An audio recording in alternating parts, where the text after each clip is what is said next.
Yes. Okay, great. Well, I'm really excited. My name is Michelle Miller, and I'm from ANEW, as Jody mentioned. We are a pre-apprenticeship program, and I appreciate the whole build-up and shout-outs from the laborers and electricians, because you're probably wondering, well, how do I get started with some of these skills and experience that I need to become an apprentice in either of these trades or other trades? Well, I'm here to tell you how. So, I want to go over the main differences between a pre-apprenticeship and an apprenticeship, because it can get a little bit confusing. So a pre-apprenticeship, pre meaning before, comes before someone starts an actual paid apprenticeship.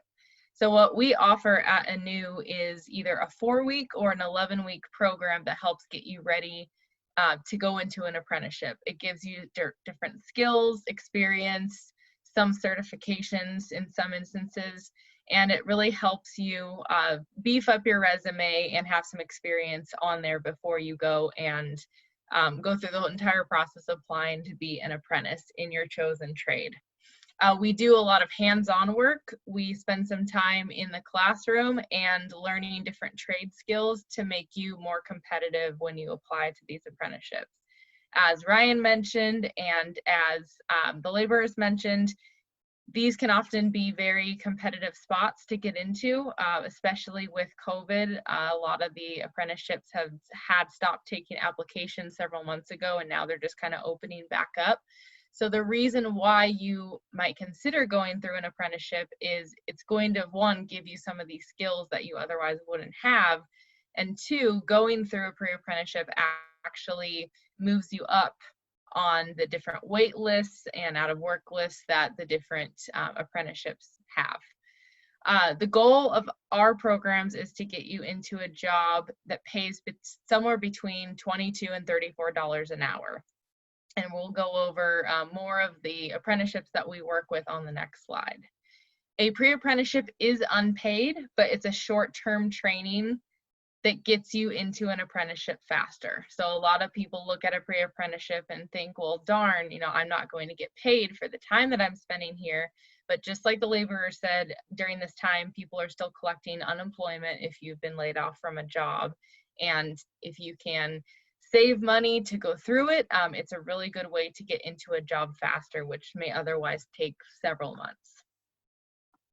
I won't go over what an apprenticeship is, because we've already heard from 2 other people what exactly an apprenticeship is.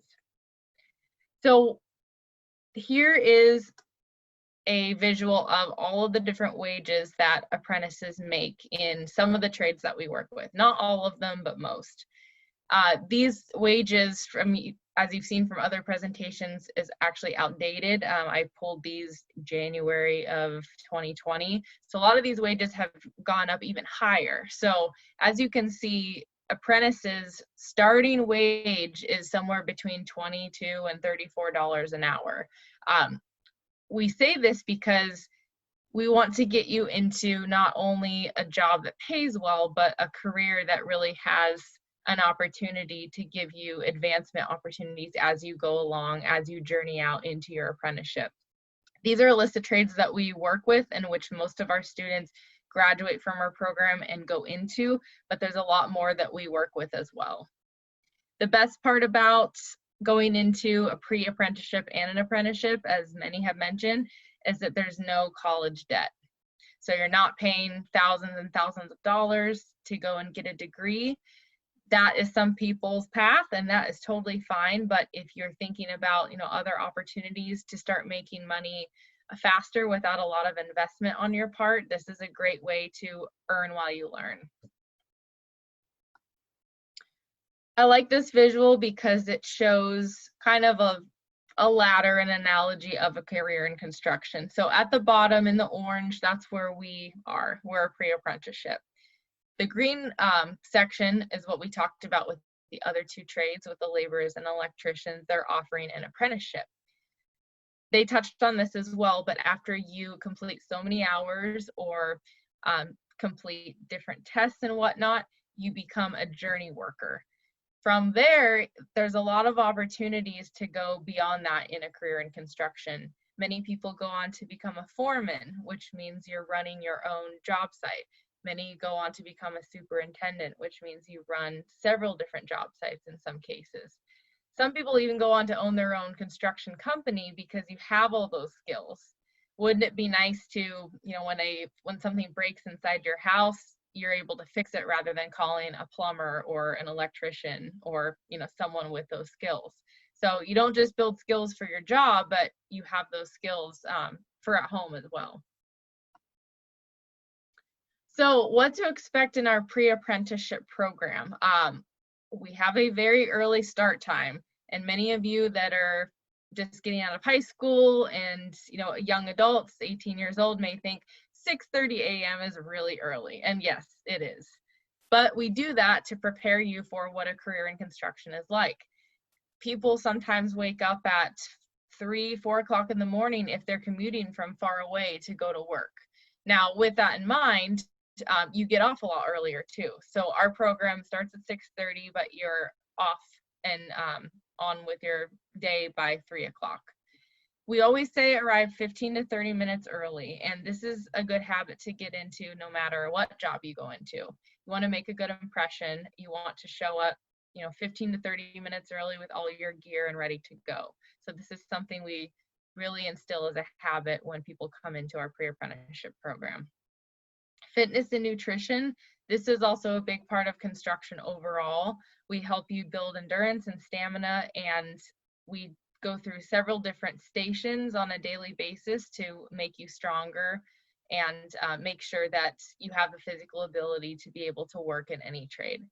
Some trades, like the laborers, are a bit more labor intensive, meaning you're going to be doing more physical labor, whereas the electricians, you may be doing some physical labor, like walking up and down 30 flights of stairs if you're working on a high rise in Seattle, but there's varying levels of physical element in each trade. But we'll get you up to a certain level in our program to make sure that, that you can conquer anything. We also have a math instructor that sits with you on a weekly basis and makes sure that your math skills are brushed up. I'm not a big math fan, and it's been many, many years since I've sat through a high school math class, but the kind of math that we teach is different. It's applied math, so math that you would be actually using in the trades every day. For instance, when you're cutting wood or sheet metal at different angles, if you go into the electricians, as Ryan talked about earlier, math is very important. So there's basic math skills that we teach and make sure that you're up to date with before you apply to your apprenticeships. Because as you saw, a lot of the apprenticeships require you to pass a math test at a certain level. So we want to make sure you're prepared for that. Professional development, we spend a lot of time on getting your resume up to date. We include some of the certifications that I'll talk about later, and we make sure that your interviewing skills are where they need to be. We do 2 rounds of mock interviews, which are practice interviews. As the other 2 apprenticeships mentioned, an interview is a big part of not only getting into an apprenticeship, but any job for that matter. So we bring in people that sit with you and pretend you're in an interview setting. That way you can practice your handshake. Handshakes aren't really important right now because we can't shake hands, but eye contact and other things that are really important to make you stand out in that interview. So what we expect from you, again, being on time is very important. You need to arrive early, be ready to go with all your gear. Just as you would with the job, if you're not going to make it to class or you get sick, something comes up, we just need to know about your absence that day. Being committed, we want you to treat this like a job because that's what we're preparing you to go into. So having a good attitude, showing respect to others, just as you would in any sort of, you know, school or work environment. You will have homework, which is probably not a good word to use for those of you that are just graduating high school, but this homework is more of just researching on the internet, which I know everyone's very good at these days. So looking up different requirements to get into the trade that you choose. watching videos, learning more about what an electrician or an iron worker or a cement mason does every day. So we just want to make sure that you're, spending some time researching on your own, because even though we're in class for a long day, we can't possibly teach everything about construction in that short amount of time. We also have math homework so that you're practicing math on a daily basis. Work ethic. So coming into this program, you are going to be working hard. Construction does pay well, but it also comes with hard work that you need to put in. You need to be prepared with your PPE. PPE is personal protective equipment. So at ANEW, we will supply you with a hard hat, a safety vest, safety glasses, gloves, a mask, lots of disposable masks that you need to wear now because of the COVID-19 precautions. We also have work boots that, depending on if you're able to not afford work boots, we're able to help out with some of the financial barriers that you may have as well, and I'll talk more about that in a bit. And just show up ready to work and ready to hustle. This is our list of training program requirements, and as you'll notice, this is more or less the same list that David and Ryan talked about. So first is zero tolerance for drugs. As we talked about, you have to pass a drug test to get into 95% of the apprenticeships. You need to make sure that you can pass a drug test as you're applying to that apprenticeship. We don't want you to work your butt off for 4 weeks or 11 weeks and then not be able to get into the program and succeed. You have to be 18 years or older. You can come into our program when you're 17, but in order to apply to be an apprentice, you have to be 18. So that's the reason why there's a requirement there. Have the ability to get a GED or high school diploma by the graduation date. So at ANEW, we partner with several different organizations, and I know we talked about there's GED support with this group as well, and we want to make sure that you have that basic level of education because that's a requirement to get into an apprenticeship. Have a valid driver's license as well. We partner with a couple different organizations that will help you clear any tickets or fines or things that you have going on with your license. We want to make sure that's all cleared up so that's not an issue come graduation as well. And you must be able to perform physically demanding work, which we talked about, and must be present for the tryout day. So I'm going to show just a short video here about our tryout day and what that looks like, and just things that you would want to be prepared for.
as you can see in that video, I don't want the message to be that you need to be in the best shape of your life in order to come into our program. We have people at various physical fitness levels that come into our program. We just need you to be willing to work at it and get stronger throughout the program.